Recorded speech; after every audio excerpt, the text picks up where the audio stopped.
Hello मेरे प्रिय छात्रों, क्या हालचाल? सब कुछ मस्ती में होगा।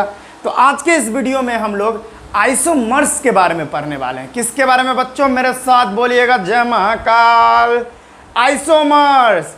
तो शुरू करते हैं। आइसोमर्स बाबू क्या होता है? और चूहे मारकर खाना बंद करें फिजिक्स वाला के स्टाइल में, और चलिए पढ़ते हैं आइसोमर्स के बारे में। क्या होता है आइसोमर्स? तो मेरा नाम है विजेतानंद और आप देख रहे हैं आपका प्यारा सा चैनल एकलव्य वाटिका। ठीक है, देखिए आइसोमर्स क्या होता है बच्चों। आइसोमर्स की अगर मैं बात करूं तो आइसोमर्स जो होते हैं उसमें क्या होता है कि उनका जो केमिकल फार्मूला होता है बच्चों, वह बिल्कुल ही सेम होता है। केमिकल फार्मूला सेम होता है और जो उनका स्ट्रक्चर बनता है वो डिफरेंट हो जाता है। तो डायरेक्ट आप लगाइएगा केमिकल फार्मूला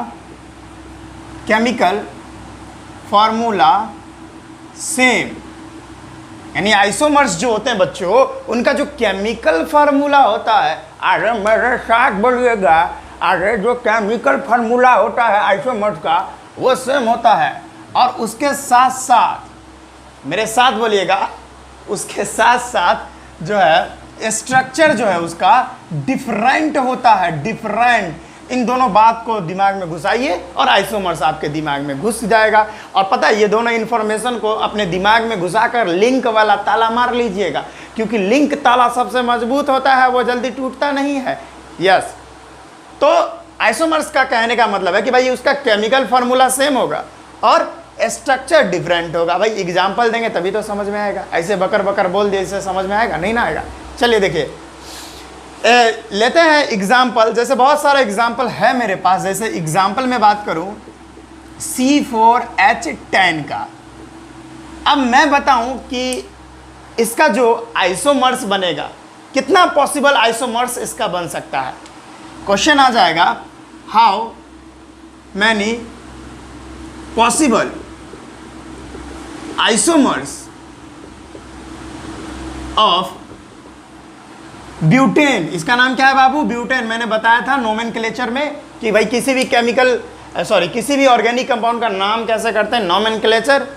IUPAC नोमेनक्लेचर में बढ़ाया था। C4H10 को क्या बोलेंगे? ब्यूटेन बोलेंगे, क्योंकि भाई इसमें सिंगल बॉन्ड बनता है तो सफिक्स जो है वो ANE ऐड हो जाएगा। अब भाई 4 कार्बन है तो मिथ इथ प्रोप ब्यूट लगाते हैं 4 कार्बन के लिए, रूट वर्ड इसी के लिए ब्यूट, और सिंगल बॉन्ड के कारण एन, तो ब्यूटेन। तो यहाँ पे कह रहा है कि भाई पॉसिबल आइसोमर्स कितना हो सकता है ब्यूटेन का। आइए भाई शुरू करते हैं। पहला पॉसिबल आइसोमर्स क्या हो सकता है? Carbon carbon carbon carbon. 4 carbon है तो एक CD चेन तो इस तरह से बन सकती है। तो इसमें एक valency complete 3 hydrogen, 2 valency complete 2 hydrogen, 2 valency complete 2 hydrogen, 1 valency complete तो बाबू, अरे मेरे साथ बोलिएगा, जय महाकाल, यानी 3 हाइड्रोजन। समझ में आया? एक ऐसा तो बन सकता है, एक स्ट्रक्चर ऐसा बन सकता है। इसमें भी आप ध्यान से देखिएगा, कार्बन कितना है गिन लो आप, 1 2 3 4, तो C4, और हाइड्रोजन गिनिएगा 3 2 5 2 7 3 10, यानी C4H10। इसका भी केमिकल फार्मूला C4H10 होगा। लेकिन स्ट्रक्चर देखिएगा कुछ इस तरह से हो गया, आप ध्यान से देखते रहिएगा। दूसरा पॉसिबल आइसोमर्स क्या हो सकता है? मैं ऐसे कर दूं, कार्बन कार्बन कार्बन, फिर कार्बन, फिर कार्बन, यहाँ सिंगल बॉन्ड। अच्छा, ये 5 कार्बन हो गया ना, sorry, very sorry. Carbon carbon carbon और 1 कार्बन यहाँ पे दे सकता हूँ, क्या कोई दिक्कत नहीं? अब हाइड्रोजन लगा दो, हाइड्रोजन यहाँ पे रहा, hydrogen 3 valency complete, 1 hydrogen, 3 valency complete, sorry 1 valency complete 3 hydrogen. ठीक है, अब यहाँ पे गिन लो आपकी भाई इसका स्ट्रक्चर क्या होने वाला है। स्ट्रक्चर इन दोनों का तो डिफरेंट हो गया, ये सीधा है भाई, और यहाँ पर हुचुक से यहाँ पे सब्सटीट्यूएंट दिख रहा है हमको। स्ट्रक्चर तो भाई डिफरेंट है, लेकिन क्या केमिकल फार्मूला सेम है? आइए देख लेते हैं। कार्बन गिन लो, 1 2 3 4, कार्बन तो C4 ही होगा, यानी 4 कार्बन है। हाइड्रोजन गिन लो आप बढ़िया से, 3 2 3 3 6 3 9 1 10, भाई हाइड्रोजन भी 10 पुड़ गया। इसका मतलब क्या है कि इन दोनों का जो केमिकल फार्मूला है वो तो सेम हो गया, लेकिन स्ट्रक्चर में कुछ गड़बड़ी हो गई, यानी स्ट्रक्चर डिफरेंट हो गया। ऐसा स्ट्रक्चर क्या यहाँ दिख रहा? नहीं दिख रहा। ये दोनों अलग अलग स्ट्रक्चर दिख रहा, समझ में आ रहा? तो यही बाबू होता है आइसोमर्स। कि भाई आइसोमर्स आपको समझ में आना चाहिए कि स्ट्रक्चर तो बाबू डिफरेंट होता है लेकिन केमिकल फार्मूला सेम होता है। समझ में आया? इसका भी C4H10, अरे भाई यहाँ पे एक छूट गया, C4H10 और इधर भी C4H10। समझ में आया बच्चों? घुसी दिमाग में बात, संपट परी बात। ओके, तो इसका पॉसिबल आइसोमर्स तो 2 ही हो सकता है, और क्या हो सकता है? अब नहीं होने का चांस, अब चांस ही नहीं है। ठीक है, तो भाई ब्यूटेन का आइसोमर्स पॉसिबल कितना है भाई? 4 है। जैसे और एग्जांपल है मेरे पास। अच्छा, अब मैं इसका नाम भी बता देता हूँ भाई। इसका नाम क्या है? IUPAC नेम क्या है इसका? अगर मैं इसके IUPAC नेम के बारे में जानना चाहूँगा तो क्या होगा भाई इसका? तो देखिएगा यहाँ पे, देखिए मैंने सबसे पहले, अगर इस तरह का नोमेनक्लेचर आप कर रहे हो तो सबसे पहले लंबी चेन ढूंढनी पड़ेगी आपको। क्या ढूंढनी पड़ेगी? लंबी चेन। तो भाई लंबी चेन ये होगी, ये देखिए ये सबसे लॉन्गेस्ट चेन दिख रही। आप ये भी कर सकते थे, कोई दिक्कत नहीं थी, लेकिन मैंने एक सीधी और आसान भाषा में, आसान तरीके से ये लंबी चेन, ये सीधी वाली ढूंढ ली। अब कार्बन मतलब यानी सब्स्टिट्यूएंट किधर है, यानी सब्स्टिट्यूएंट किधर है, यानी कहने का मेरा मतलब है किधर से सब्स्टिट्यूएंट पास पड़ रहा। इधर से करो तो 1-2 मर्द में पड़ रहा सब्स्टिट्यूएंट, इधर से करो तो 1-2 मर्द में पड़ रहा सब्स्टिट्यूएंट। तो किधर से भी कर लो कोई बात नहीं है। 1 2 3 सेकंड नंबर में सब्स्टिट्यूएंट आता है। मैंने बताया था कि सबसे पहली अगर नोमेनक्लेचर कर रहे हो तो सबसे पहले नोमेनक्लेचर किसका किया जाता है भाई? मैं यहाँ पे लिख देता हूँ। सबसे पहले सब्स्टिट्यूएंट के बारे में बताना पड़ता है, उसके बारे में बात कर लिया आप, तो उसके आगे बताना पड़ता है साइक्लो, स्पाइरो, इस तरह का कोई कंपाउंड है। अगर ये भी हो गया तो रूट वर्ड के बारे में बताओ, रूट वर्ड के बारे में बताओ, या वर्ड रूट।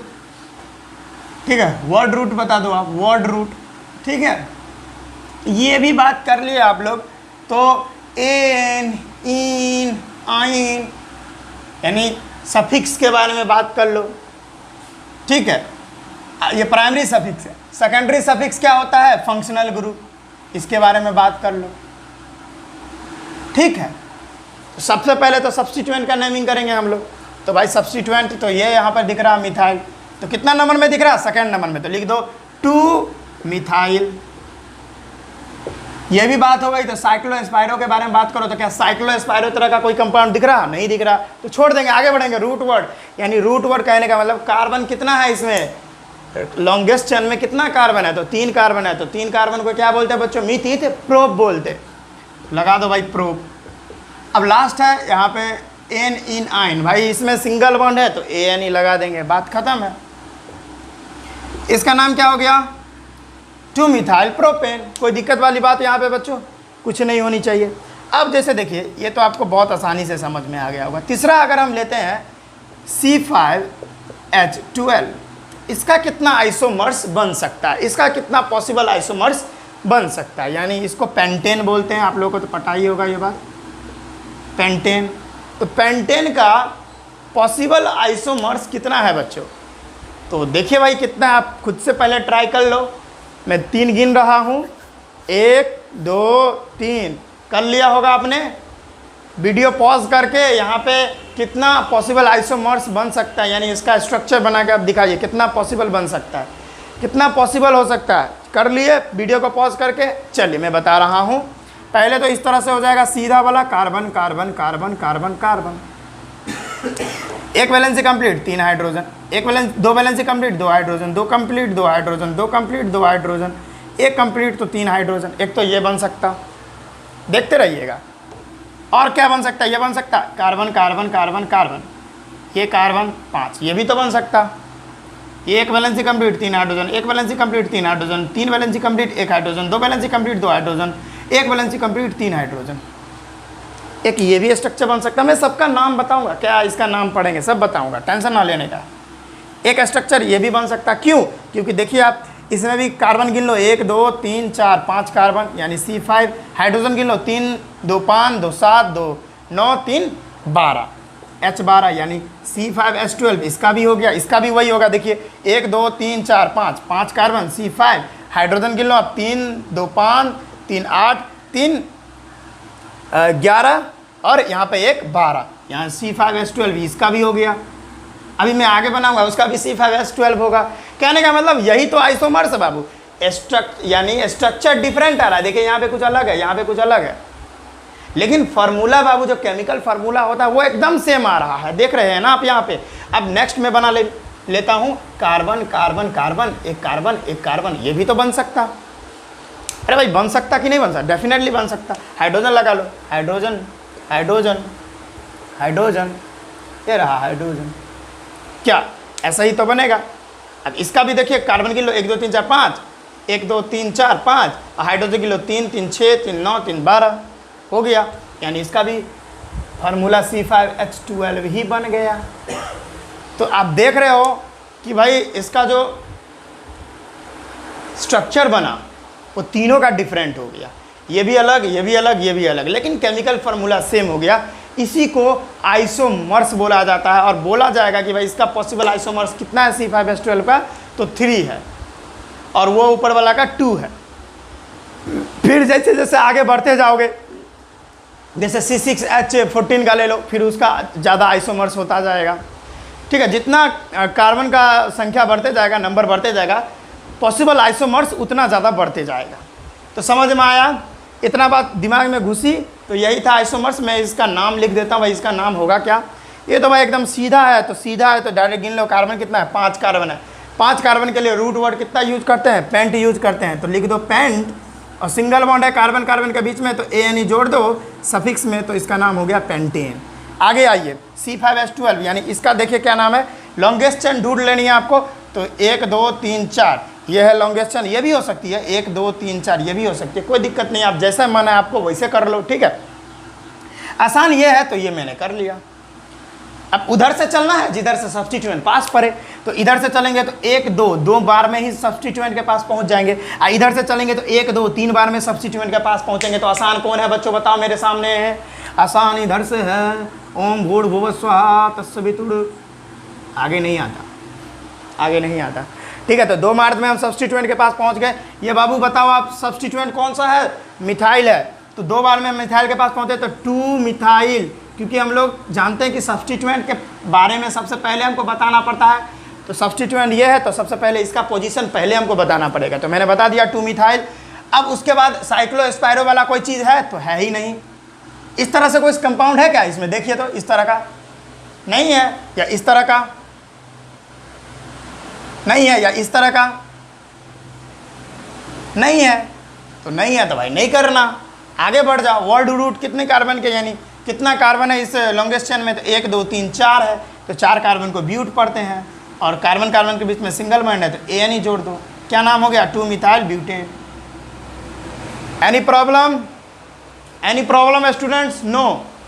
यहाँ पे देखिए इसका क्या है, इसमें भी लॉन्गेस्ट चेन ढूंढ लो, चाहे आप 1 2 3 इसको ढूंढ, मतलब लॉन्गेस्ट चेन मान लो, या 1 2 3 इसको मान लो, किसी को भी आप मान सकते हो, कोई दिक्कत नहीं। मैं इसको मान लेता हूँ लॉन्गेस्ट चेन, ये नंबर 1, ये नंबर 2, ये नंबर 3, ठीक है। तो इधर से भी आप चलते तो इधर भी सब्स्टिट्यूएंट 2 नंबर में है, इधर से भी चलते तो 2 नंबर में ही, तो कोई दिक्कत नहीं है। तो देखिए 2 नंबर पोजीशन पर 2 सब्स्टिट्यूएंट, एक ऊपर में एक नीचे में, दिख रहा है ना आपको बच्चों, तो लिख दो 2,2 डाइमिथाइल, क्या बाबू, डाइमिथाइल, और रूट वर्ड कितनी कार्बन की है, 1 2 3, तो मिथित प्रोप, प्रोप और सिंगल बॉन्ड तो ANE, तो 2,2 डाइमिथाइल प्रोपेन। समझ में आया, यही छोटी सी जानकारी थी किसके बारे में, आइसोमर्स के बारे में। मैं एक क्वेश्चन आपको दे रहा हूं जिसमें आपको बताना है बच्चों कि C6H14, याद रखो बच्चों, मैं यहां पे लिख देता हूं, यहां पे कमेंट करो आप लोग, C6H14 में पॉसिबल आइसोमर्स कितना होगा, पॉसिबल आइसोमर्स कितना होगा बच्चों, ये आपको कमेंट करना है। C6H14 में पॉसिबल आइसोमर्स कितना होता है, ये बच्चों आपको कमेंट करना है, ठीक है बच्चों। तो आइसोमर्स क्या होता है, आई थिंक आपको बहुत अच्छे से समझ में आ गया होगा। अगर किसी भी तरह की कोई भी प्रॉब्लम आपको आ रही है तो कमेंट बॉक्स आप ही के लिए होता है बच्चों, तो जाके जल्दी से कमेंट करें, अभी से ही कर ले, अभी से ही कर ले, नहीं तो मैं अंदर घुस जाऊँगा, ठीक है आपके पास। अब होता क्या ना बच्चों कि आप पढ़ रहे हो, ऑनलाइन क्लास किसी भी सर से कर रहे हो, इसी में किसी का मैसेज आ गया, तो फिर हाँ हेलो, हाँ मामा बाबू ने खाना खाया, ये करने लगते तो फिर पढ़ाई चौपट हो जाती है। तो पहले पढ़ लो, उसके लिए तो समय है ही, पूरा ज़िंदगी पढ़ा है वो सब चीज़ करने के लिए, तो पहले पढ़ लो, पढ़ने के बाद सब कुछ सही रहेगा, ठीक है। तो यही था आइसोमर्स की छोटी सी जानकारी। अगर आपको समझ में नहीं आया तो कमेंट करके बताएं, मैं उसको नेक्स्ट वीडियो में डिक्लेयर करूँगा, जो भी आपका प्रॉब्लम रह गया हो। तो मैंने अपने तरह से तो करवा ही दिया है, तो लिख लो आप, मैं थोड़ा लिखने के लिए समय दे रहा हूँ। और ये जो है ना आप कमेंट करें C6H14, सॉरी ये तो मिट गया, मैं फिर से बना देता हूँ। C6H14 का जो पॉसिबल आइसोमर्स कितना होगा वो आप कमेंट करके जल्दी से बताएं, ठीक है बच्चों। लिख ले पहले आप, मैं थोड़ा समय दे रहा हूँ आपको, ठीक है बच्चों। आई थिंक आपने लिख लिया होगा। तो इसी तरह से मैं वीडियो लाता रहूँगा आपके लिए। पढ़ाई करते रहिए, खूब उन्नति कीजिए। मिलते हैं नेक्स्ट वीडियो में। All the very best.